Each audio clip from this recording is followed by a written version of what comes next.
아주 오래전에 제가 어느 교회 이제 부교역자 생활을 했을 때입니다. 보통 이제 부교역자들은 일반 성도들을 담당하면 짝지 전도사님이 계세요. 목사님 한 분, 또 전도사님 한 분, 이렇게 이제 신방을 쭉 다닙니다. 그날은 오랫동안 장기 결석한 분들 이제 신방을 다니는 날이었어요. 그래서 얼굴을 오랫동안 보지 못했던 어느 성도님 집을 방문해서 예배를 드리고 이제 차를 마시는데, 이제 함께했던 연세가 조금 지긋이 드신 분인데, 그 성도님에게 이제 교회에 나와야 된다고 하는 권면을 하면서 이런 말씀을 하시더라고요. 성도님, 교회라고 다 똑같은 교회가 아닙니다. 또 서울에 있다고 다 똑같은 교회가 아닙니다. 서울에 있어도 서울대학이 있고 또 그보다 좀 아래 대학이 있듯이 다 같은 교회가 아닙니다. 제가 섬겼던 교회는 꽤 규모가 있고 또 시설도 좋고 뭐 그런 교회였어요. 제가 그 이야기를 저는 그때 30대 초반이었으니까 60이 넘은 전도사님이 열성으로 그렇게 설명을 하는데, 그 자리에서 그게 아니고요, 그럴 수가 없잖아요. 그럼 싸움 나죠. 그래서 이제 마치고 조용히 나와서 이제 운전을 하면서 제가 조심스럽게, 전사님, 아까 그 설명을 좀 듣기가 좀 불편했습니다. 왜 그러냐요? 제 말이 틀린 게 있냐요? 교회가 다 똑같지 않다니요. 교회는 다 똑같죠. 그러니까 가만히 계시더라고요. 그래서 제가 나중에 정중하게 죄송하다고 말씀을 드렸어요. 제가 이렇게 젊을 때부터 잘난 체를 잘했어요. 이제 그런 말이 들리면 이렇게 참질 못하고, 이게 돌아보니까 이제 그 어르신 전도사님이 하신 말씀의 취지는 알겠으나 성경적인 가치 면에서 지금까지도 동의할 수는 없는 비유입니다. 오늘 제목이 팀 모임은 뭐뭐한 것이다. 불편한 것이다. 불편한 것이다. 또 비대면 시대니까, 그러니까 이제 온라인 그만 예배드리고 이제 좀 나와서 모이자, 그런 메시지 아니겠는가로 이제 여러분들이 추측을 할 수가 있는데, 오늘 제목은 좀 불편한 제목이라도 오늘 말씀에 접근하고자 하는 초점은 그런 쪽이 아닙니다. 조금 더 근본적인, 왜 하나님은 교회라는 공동체를 묶어놨으면 그걸로 손 터시지, 굳이 또 그 안에 우리 이제 청장년, 장년으로 치면 목장 모임을 만들고, 또 우리 청년진들은 팀을 묶어놓고 또 리더 중심으로 또 조직을 해놓고 이렇게 자꾸 번거스럽게 하냐 그 말이에요.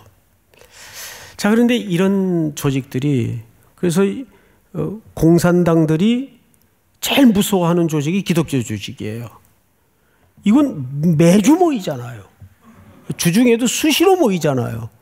이게 이 공산당 조직보다 더한 조직이라고 한때는 그랬던 적이 있어요.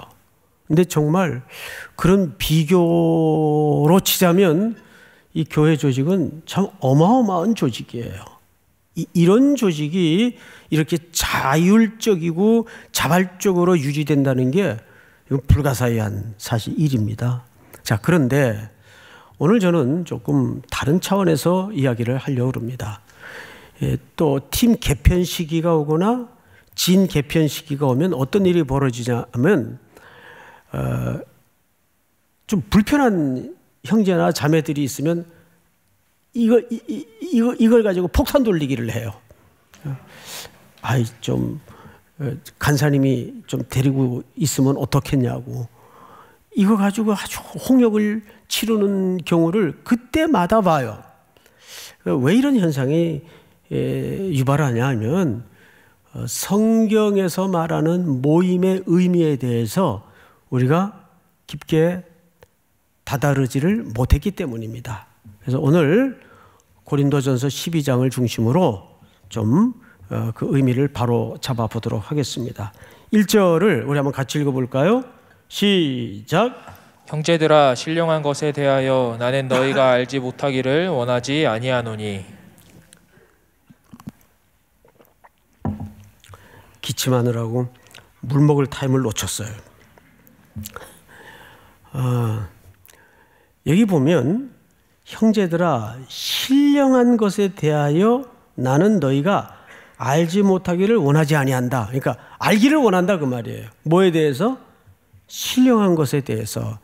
이 표현을 쓴 바울의 이 고린도 도시가 갖는 특별한 배경 때문에 이 표현을 씁니다. 그래서 지금부터 제 설명을 좀 꼼꼼히 들어야 그래서 이 신령한이라는 표현을 썼구나 이해가 됩니다. 자, 고린도 도시는 항구 도시예요. 늘 돈이 넘쳐요. 항상 신문물이 들어오고 또 비즈니스가 이루어지는 현장이다 보니까. 그러니까 부자들이 많아요. 돈 꽤나 가지고 있는 사람들이 꽤 많아요. 게다가 이 교통의 요충지이다 보니까 신지식이 많이 유입이 됩니다. 그래서 이 헬레니즘 문화에 쩌들었던 이 시대 사람들은 새로운 지식을 배우는 게 유행이에요.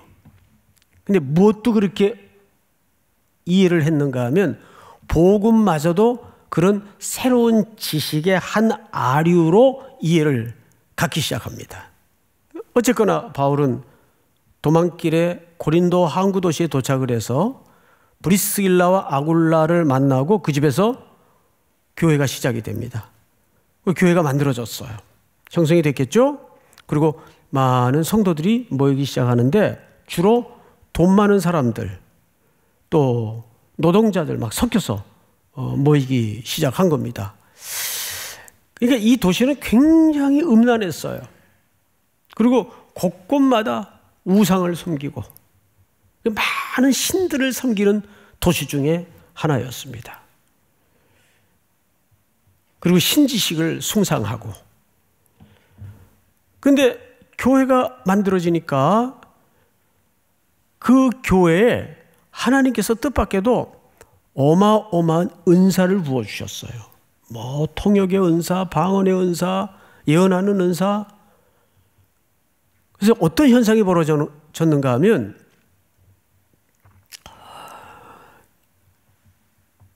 아무개 형제 무슨 은사 갖고 있어? 글쎄, 나는 뭐 아무 은사도 없는데 쯧쯧쯧. 아무개 간사님은 은사가 2개야. 나는 이제 하나 받았는데 넌 여태까지 지금 교회 몇 년 다녔는데 그래 은사 하나 못 받았어? 이러면서 교회 안에 성도와 성도 사이에 비교가 생기고 우열이 갈라지고 계급화가 자연스럽게 형성이 됩니다.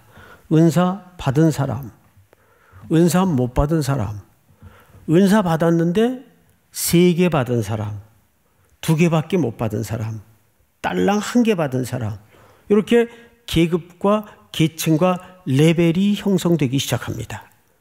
그리고 이것이 비교와 경쟁과 우열의 계름으로 자리 잡아요.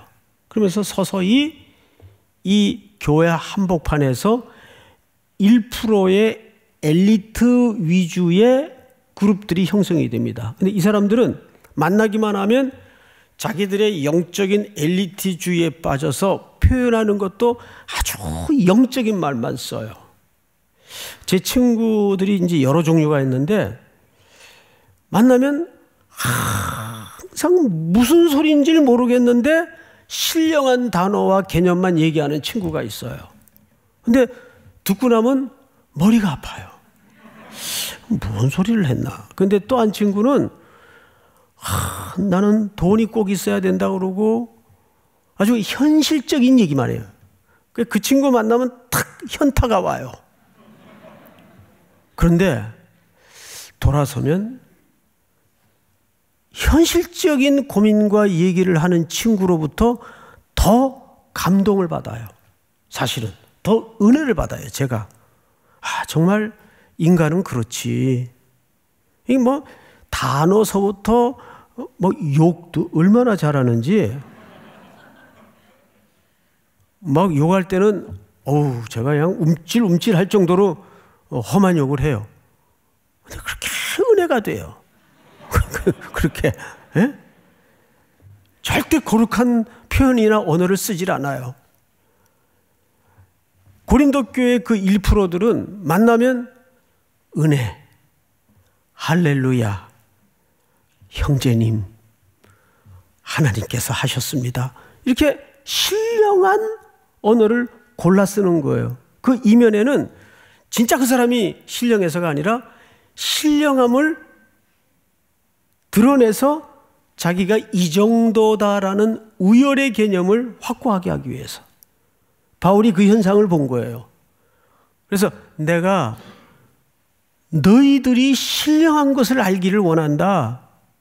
그 말은 무슨 얘기냐 하면 너희가 지금 신령하다고 신령한 언어만 쓰고 있는데 진짜 신령함이 무엇인지를 정말 알기를 원한다. 그 뜻이에요. 그러니까 여러분 이런 표현 들어보셨어요? 가장 영적인 척하는 게 가장 세속적인 것일 수 있다. 여러분 돈 얘기하면 세속적인 겁니까? 그렇지 않잖아요. 그러면 돈 있어야 살아가는데 돈 있어야 월세도 내고 학원비도 내고 등록도 하고 하는데 그 돈 얘기가 왜 세속적인 얘기일까요? 그렇지 않죠. 우리도 모르는 사이에 우리는 어느새 이원론적인 사고방식에 빠져 있어요. 그러니까 나는 그렇지 않다라는 걸 드러내기 위해서 고린도 교회 안에 1%들이 만나기만 하면 그 주체할 수 없는 잘남을 위해서 신령한 표현과 신령한 언어만 쓰는 거예요. 비분강개하고 어떻게 교회에서 이러면 안 됩니다. 근데 이게 정말 사랑해서가 아니라 나는 너희들하고 달라 이런 메시지란 말이에요. 그런 맥락에서 오늘 1절을 다시 읽어보세요. 형제들아 신령한 것에 대하여 나는 너희가 알지 못하기를 원하지 아니하노니 너희도 알거니와 너희가 이방인으로 있을 때 말 못하는 우상에게로 끄는 그대로 끌려갔느니라.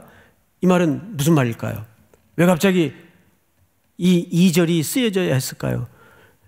신령하다고 말하고 주장하는 너희들 밑바닥이 뭔지 아냐? 그 뜻이에요. 너희들 원래 우상 숭배자였잖아. 근데 뭐 이제 와서 폼 잡고 잘난 척해. 왜 신령한 척해? 아니야. 너희들 원래 출처가 어딘지 알아? 우상 숭배자였잖아. 그 얘기를 지금 이렇게 하는 거예요. 너희가 우상 숭배에 끌려갔었잖아. 그래서 3절을 보면 3절 그러므로 내가 너희에게 알리노니 하나님의 영으로 말하는 자는 누구든지 예수를 저주할 자라 하지 아니하고. 이게 무슨 뜻인가 하면 자 앞을 보세요. 자 모니터로 예배드리는 분들도 모니터를 보세요.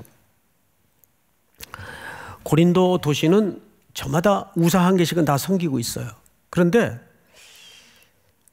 누가 진짜 눈에 가시처럼 나를 괴롭게 하고 꼴보기 싫어요. 그러면 고린도 사람들은 어떤 메커니즘에 있었는가 하면 저 녀석이 섬기는 신 바알이야? 그러면 내가 섬기는 신은 코뿔소야.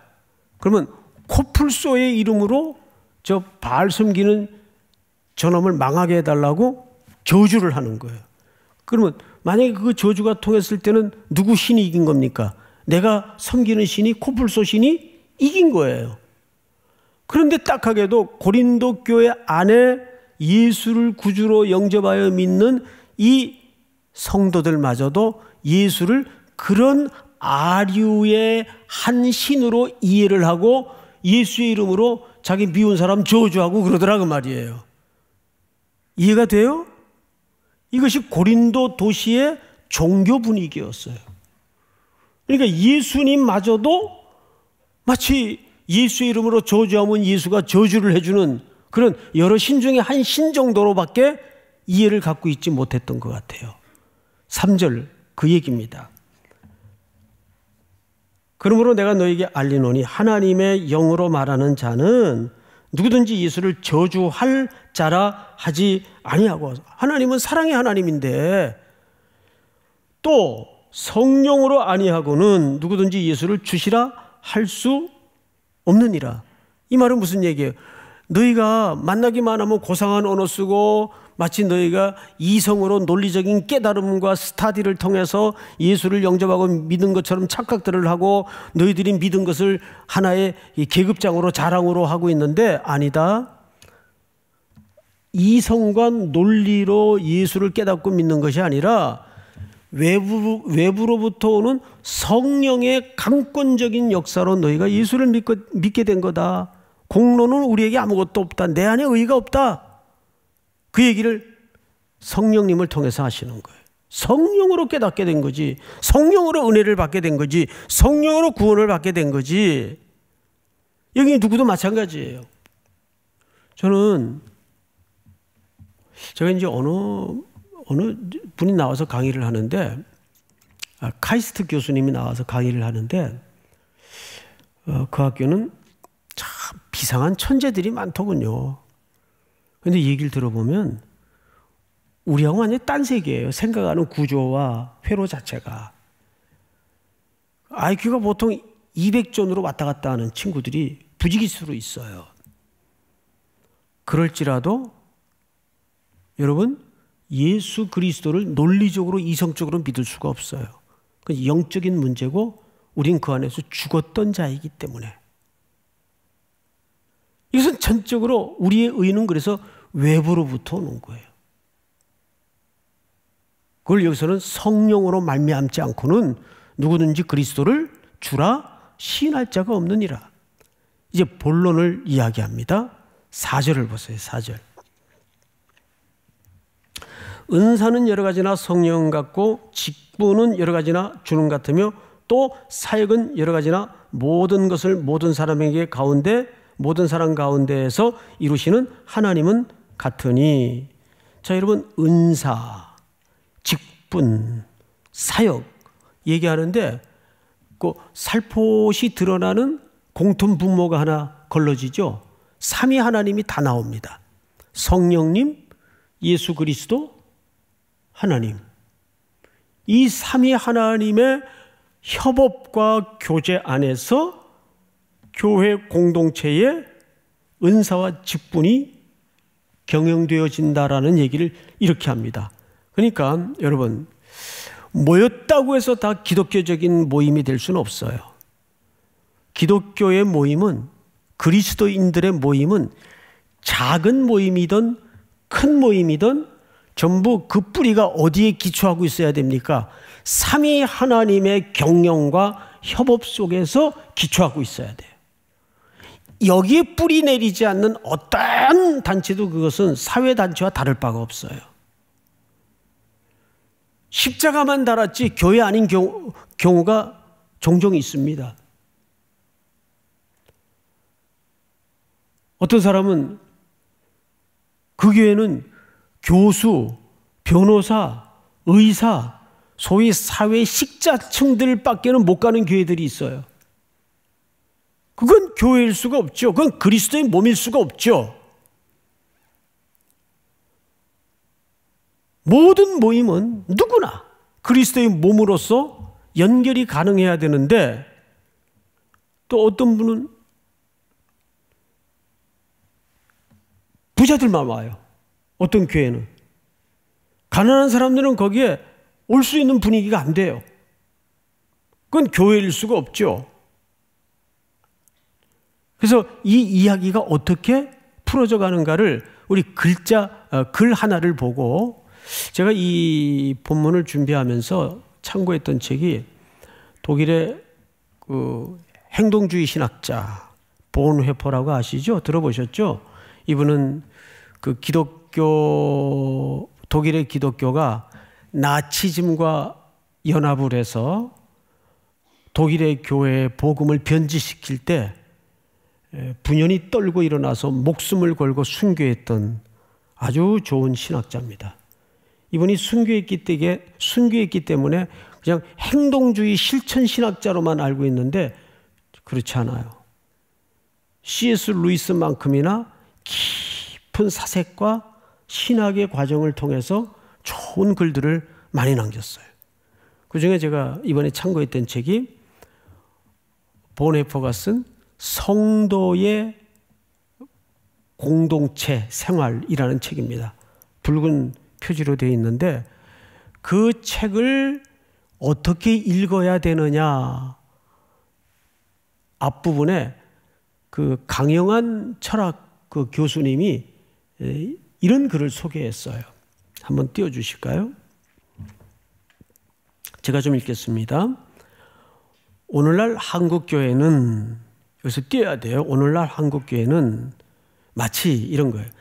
타인과의 경쟁이 삶의 방식이 되고 돈이 주인이 되며 욕구와 욕망이 삶을 추동하는 힘이 되고 작은 것보다 큰 것이 질보다는 양이, 거저줌이나 나눔보다는 거래가 오히려 삶을 지배하는 가치가 된 자본주의 체제, 이런 자본주의를 보통 우리는 천민자본주의라고 그러죠. 이 자본주의 체제에 종속되어 버렸다. 뭐가? 교회가. 교회도 십자가만 달았지 그 복음을 가장해서 밑에 바닥에 깔고 있는 성도들의 내면 속에 내재되어 있는 그 탐욕은 세상이 추구하는 것과 다를 바 없더라 그 말이에요. 대표적인 교회가 고린도 교회입니다.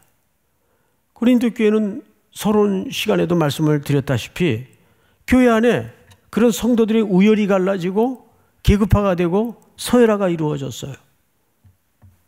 그러면서 하나님이 은사는 왜 주시는 겁니까? 은사는 왜 주시는 거냐면, 자, 50명이 어디 선교를 간다. 그러면 다 고생들을 하겠지만 그 중에는 역할이 다 달라요. 우선 제일 고생하는 사람이 돈 맡은 사람이에요. 어디 딴 데 정신 팔지도 못해요. 돈을 맡아서 그걸 잊어버리지 않으려고 또 규모 있게 쓰려고 쩔쩔매면서 선교 기간 내내 다녀야 돼요. 근데 50명이 선교를 가는데 50명 전부 회개를 할 필요는 없잖아요. 그리고 그거 맡아놓으면 선교도 그렇게 못하잖아요. 그래서 1명이나 2명 정도에게 그 역할을 맡깁니다. 그걸 보통 우리 은사라 그래요. 은사라는 말은 우리 최근에 많이 들은 표현 아니에요. 카리스, 선물이란 뜻이고 하나님이 맡겼다는 뜻 아니에요. 그 얘기를 이렇게 합니다. 7절, 각 사람에게 성령을 나타내심은 뭐하게 하려 하심이라? 유익하게 하려 하심이라. 왜 하나님이 성령을 통해서 각 사람에게 그렇게 고린도 교회 성도들처럼 은사를 맡겼는가 하면 그 은사를 가지고 자기 폼 잡으려고 무슨 무기로 준 게 아니라 그 은사로 그 공동체를 유익하게 하고 섬기도록 주신 것이다 그 말이에요. 자, 아침에 주인이 나가면서 빗자루를 종에게 들려줬어요. 나 나갔다 올 동안에 빗자루 가지고 마당 좀 쓸어라. 그럼 온 식구들이 다 나와서 마당 쓸 필요는 없어요. 빗자루 건네진 그 종만 나와서 마당 쓸면 돼요. 왜? 그 종이 마당을 쓸 만한 가장 적합한 빗자루를 갖고 있으니까. 그 주인이 돌아왔는데 이 녀석이 동네 친구들하고 그 빗자루 가지고 마당에서 얏 그러고 칼싸움을 하고 있어요. 또 딴짓을 하더라 그 말이에요. 그러면 주인이 어떻게 할까요? 첫 번째, 빗자루 뺏는다. 빗자루, 너 일로 와. 내가 언제 너 보고 장난하라 그랬냐? 일로 내. 빗자루 뺏어요. 은사를 주었는데 제대로 안 쓰면 그 은사 뺏어요. 그리고 다른 사람에게 줍니다. 한국교회가 근현대사에 고린도 교회 못지않은 많은 은사를 한국교회에 주셨는데 다는 아니겠으나 일부가 그 은사를 가지고 자기 영광을 드러내고 자기 밥벌이하고 은사를 오용해서 쓰더란 말이에요. 지금은 다 거두어 갔어요. 다 사라졌어요. 불행한 일이죠. 그래서 은사를 주는 이유는 교회 기금 만들려고 주는 게 아니잖아요. 왜 줘요? 은사라는 것은 공동체를 유익하게 하기 위해서 주는 거예요. 오늘 본문이 그 얘기를 하고 있지 않습니까? 성경을 잘 보세요. 7절 각 사람에게 성령을 나타내심은 유익하게 하려 하심이라. 어떤 사람에게는 성령으로 말미암아 지혜의 말씀을, 어떤 사람에게, 여기 지혜의 말씀이라는 것은 로고스라고는 돼 있으나 이 말은 성경 말씀을 얘기하는 게 아니라 언변, 또 담화, 연설 이런 뜻입니다. 그러니까 설득력, 말하는 논리력 이런 걸 어떤 사람에게는 줄 수 있었어요. 그렇죠, 여러분? 우리 그 주변의 사람들도 이렇게 보면 브리핑을 하는데 어떤 사람은 속속 들어와요. 어떤 사람은 단어도 제대로 쓰고 또 문장도 제대로 쓰는데 잘 안 들려요. 근데 그걸 우리는 논리적으로 설명이 안 되는 거죠. 그렇게 줄 수가 있단 말이에요, 하나님께서. 또 볼까요? 9절 다른 사람에게는 같은 성령으로 믿음을, 어떤 사람에게는 한 성령으로 병 고치는 은사를, 어떤 사람에게는 능력 행함을, 어떤 사람에게는 예언함을, 어떤 사람에게는 영들 분별함을, 다른 사람에게는 각종 방언 말함을, 어떤 사람에게는 방언들 통역함을 주시나니. 우리 11절 다 같이 시작. 이 모든 일은 같은 한 성령이 행하사 그의 뜻대로 각 사람에게 나누어 주시는 것이니라. 두 가지를 기억하세요. 첫째는 그의 뜻대로. 이것을 배열하는 분은 하나님이세요. 그분 뜻대로 그 다음에 나누어 주는 거예요.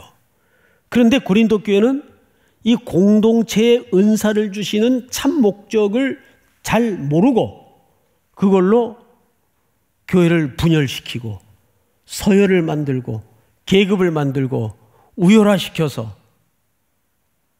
교회가 엉망이 된 거예요. 자랑의 현장이 된 거예요. 인간적인 자랑이 난무하는 공동체가 된 거예요. 자, 이 얘기를 사도 바울이 한층 더 들어가서 어떤 비유를 씁니다. 몸이라는 비유를 써요. 이제 몸의 비유를 건너가 보십시다. 12절.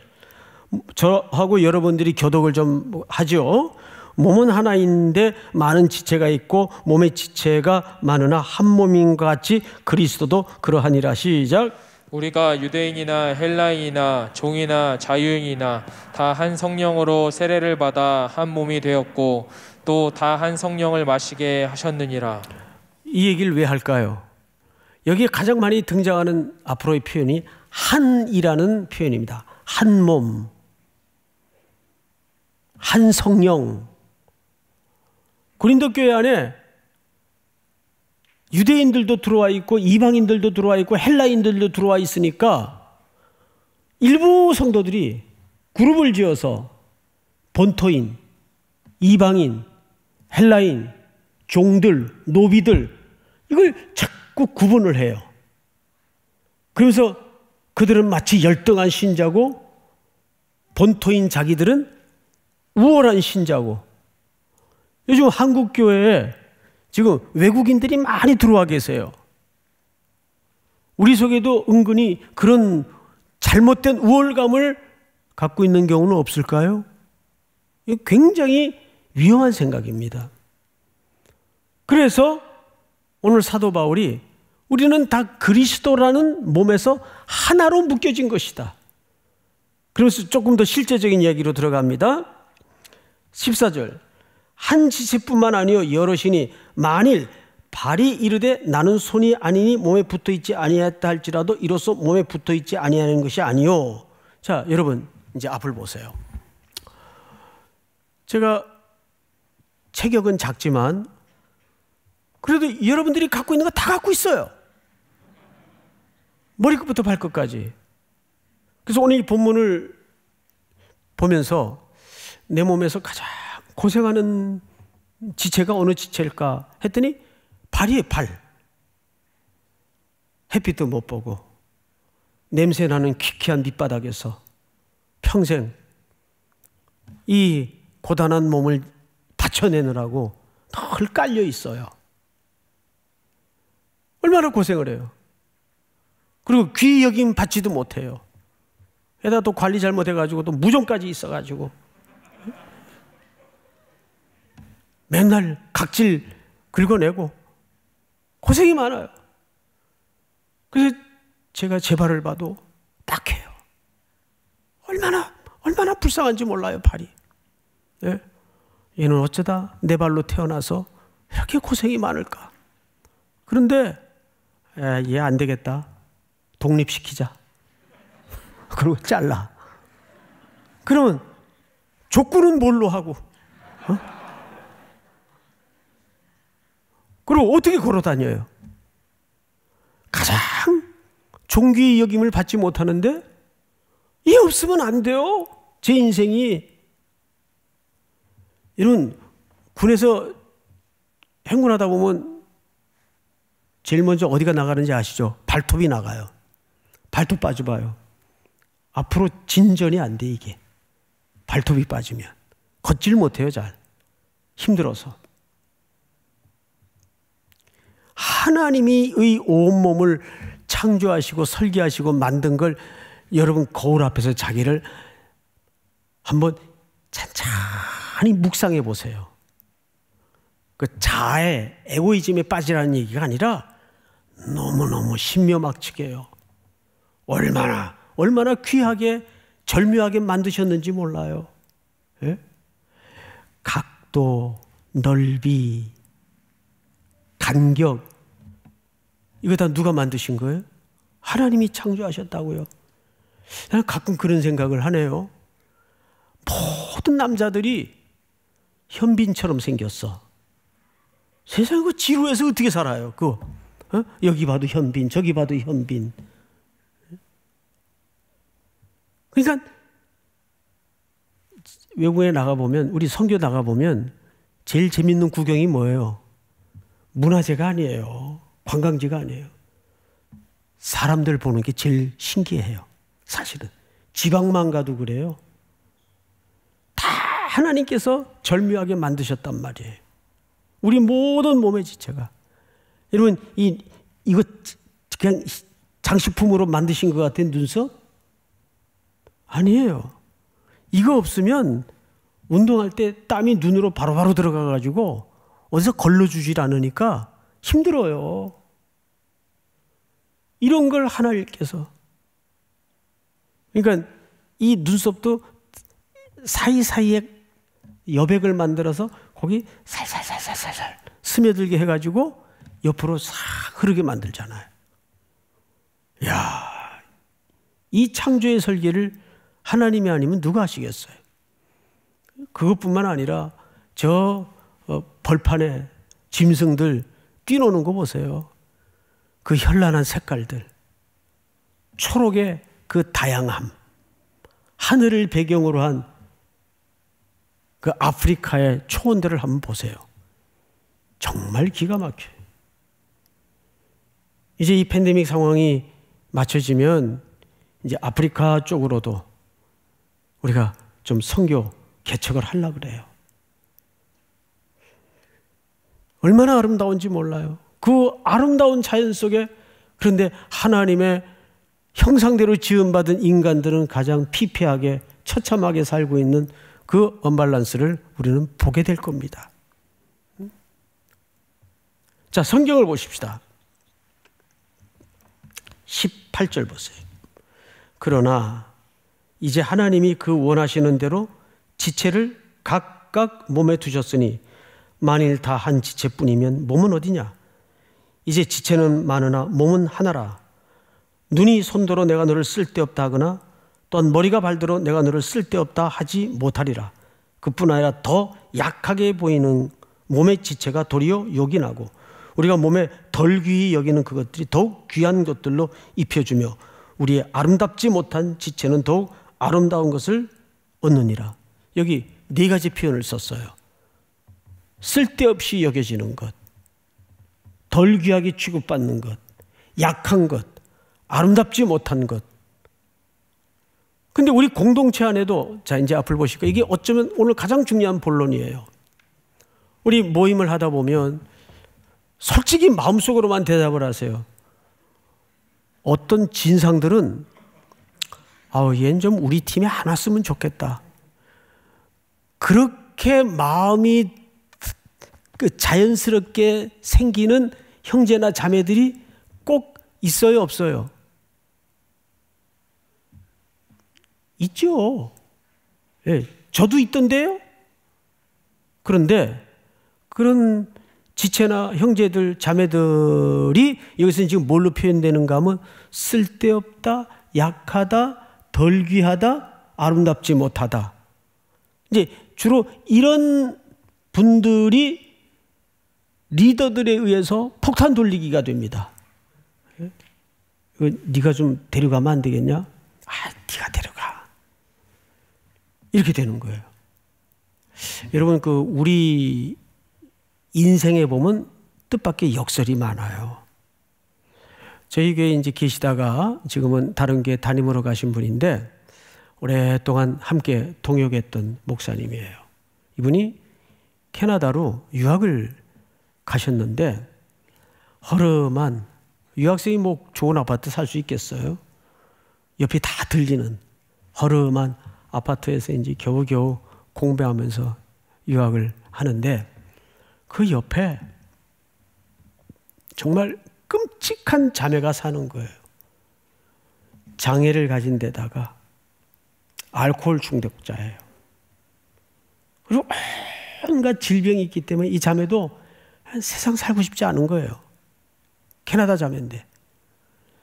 그러니까 매일 알코올 중독에 자해하고 약 먹고, 그러니까 한 달에 911이 그 집에 오는 경우들이 한 5번 돼요. 에머전시가 일어나니까. 그러면 그 주변에서는 하도 정내미가 떨어지고 질려가지고 안 내다봐요. 그런데 이 목사님은 목사 아니에요. 바로 옆집에. 그러니까 그때마다 자동차 엔진 걸고 사모님하고 이 자매를 병원에 데려다 놓고 또 살려내고, 수시로 또 무슨 이상한 소리 들리면 자다가도 일어나서 그 집으로 달려 들어간 날이 3년을 그렇게 지내요. 여러분, 석 달이 아니고 3년. 그거를 매일 일기 형식으로 저한테 메일로 보냈어요. 아무 상관없는 나한테. 그래서 제가 제일 많이 써줬던 답변이 너 임자 만났다 그랬어요. 임자 만났다. 그리고 이제 돌아왔어요. 그리고 이제 우리 교회에서 같이 사역을 하다가 최근에 담임으로 나가셨는데 이 친구가 와서 그런 얘기를 하더라고요.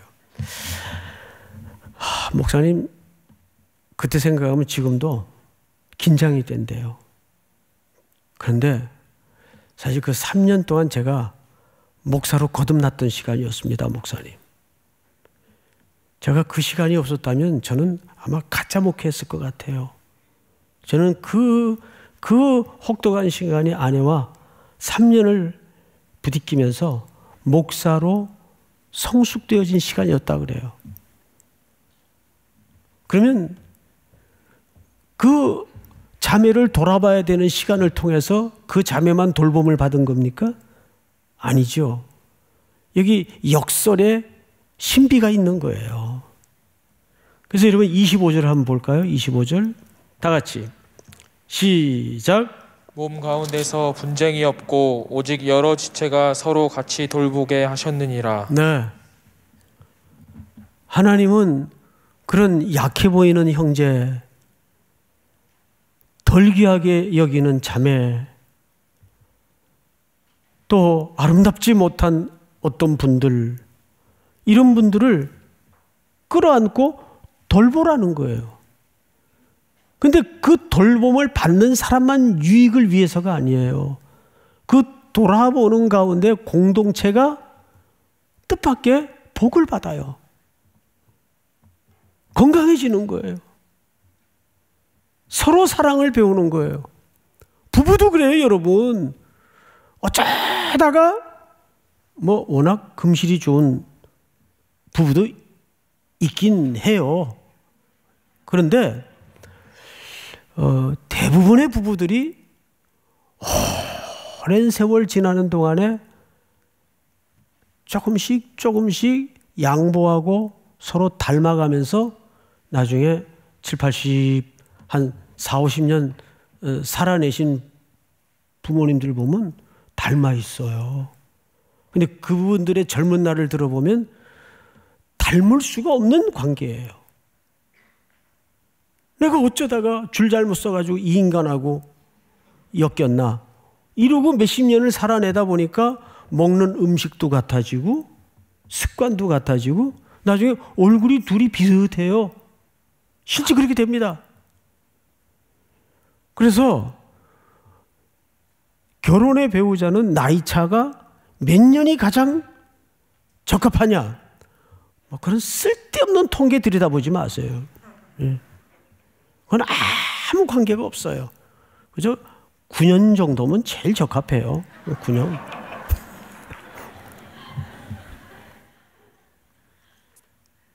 서로 돌아보게 하시는 거예요. 그래서 나중에 여러분 이렇게 되더라고요. 서로 불쌍히 여기고 살아야 된다. 인간은 서로 불쌍히 여기고 살아야 된다. 그러면 야, 그게 공동체의 결론이냐? 뭐 결론이 뭐 그래. 26절 한번 볼까요? 다 같이 시작. 만일 한 지체가 고통을 받으면 모든 지체가 함께 고통을 받고 한 지체가 영광을 얻으면 모든 지체가 함께 즐거워하느니라. 아멘. 하나님의 궁극의 끝은 함께 즐거워하는 자리까지 우리를 이끄는 거예요. 그때 진정 우리는 하나가 되는 거죠. 함께 즐거워할 수 있을 때 하나가 되는 거죠.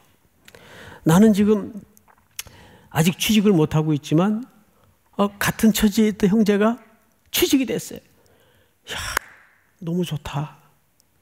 너무 기쁘다. 이렇게 되는 거예요. 자식 먼저 선수를 쳤네? 그건 아니죠. 에? 그건 형제라고 할 수가 없고 지체라고 할 수가 없죠. 그러니까 하나님의 끝은 함께 즐거워하도록 하는 거예요. 믿습니까? 이제 앞으로 팀 개편, 진 개편할 때 모든 폭탄들은 우리 팀으로 와라. 우리 팀으로 와라. 그러니까 폭탄끼리 돌보게 하는 거예요. 와, 이거 대박 날 것 같아요. 뭐 진장이 조금 고생을 하겠지만 그러면 진짜 대박 날 것 같아요. 우리 기대 다 같이 일어나서 찬양하십시다.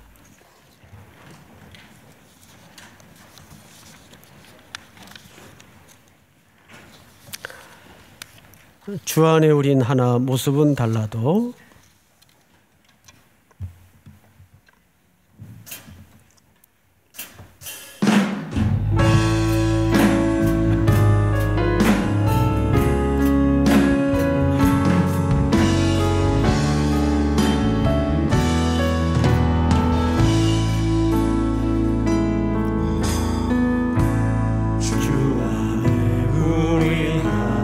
모습은 달라도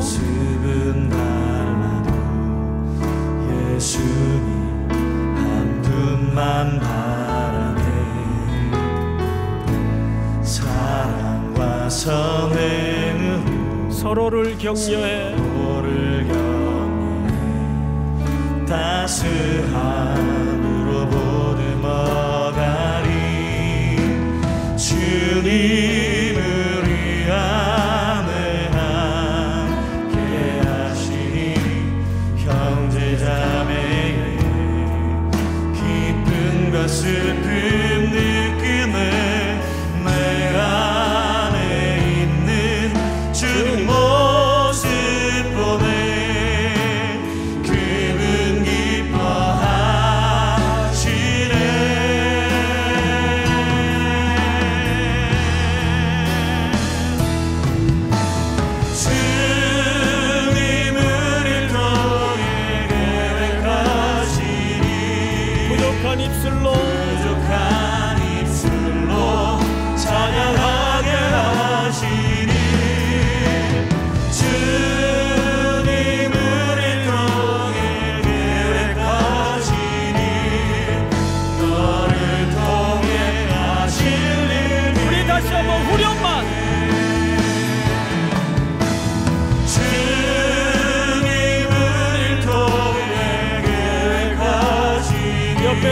형제 자매들에게 부족한 입술로 찬양하게 하시니 주님을 통해 계획하시니 너를 통해 하실 일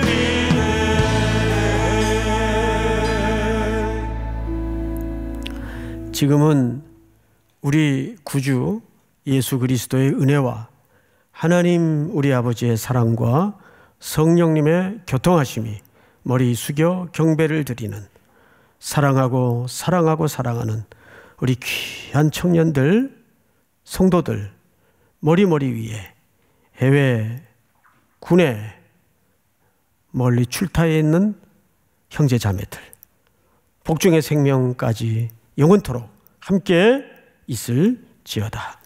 아멘.